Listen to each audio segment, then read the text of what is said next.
Good morning, this is Kris Shoemaker, also known as Yehudah ben Shomeyr, and you're listening to Coffee with Kris, the time of the day where we share a cup of coffee and share a bit of the Word of God. Thank you so much for joining me on this Wednesday morning for a hot cup of coffee and a hot cup of the Word of God. We are in the Torah portion of Vayigash, which means he approached. And our Torah portion for today, our Sidra, or Aliyah, if you will, is taken from Genesis chapter 45, verses 19 through 27. We're going to pick it up in verse 26 and 27, which reads, "They told him, saying," told who? The brothers told Jacob. "They told him, saying, Joseph is still alive, and he is ruler over the whole land of Egypt." His heart went numb. In other words, Jacob, he didn't believe them. His heart was numb, for he did not believe them. Verse 27, "But they told him all of Joseph's words that he had told them. And when he saw the wagons," which wagons? The wagons, the Egyptian wagons that Joseph sent down to carry back all of Jacob and his family's stuff to Egypt. When he saw the wagons that Joseph had sent to pick him up, the spirit of their father Jacob revived. So basically, what is this passage saying here? This passage is saying that Jacob didn't believe his sons. So there was a trust issue with his sons.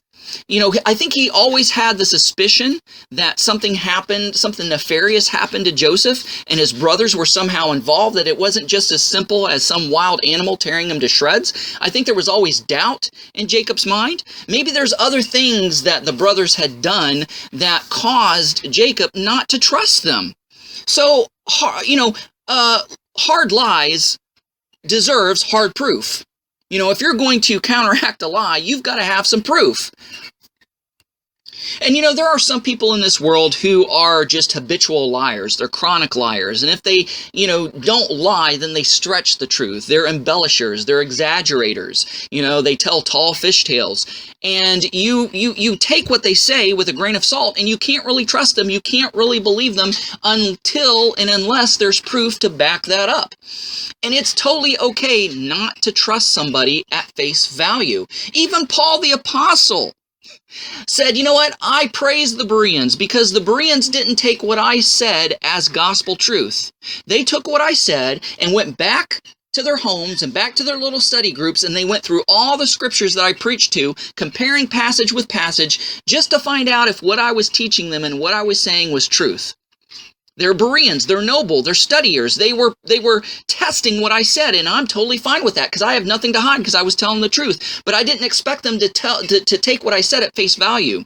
So it's okay to, do a little homework and research to make sure that what somebody's saying is the truth. Any minister worth their salt out there should not be offended if you're like, well, look, I really don't totally believe what you're saying. I'm going to go back and study it for myself.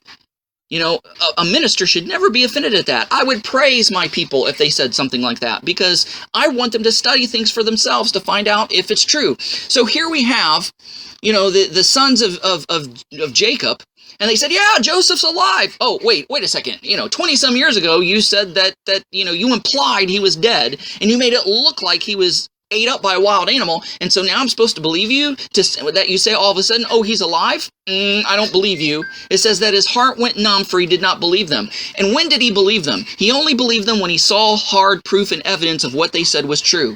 And the wagons from Egypt was proof enough for Jacob that what the brothers were saying was true.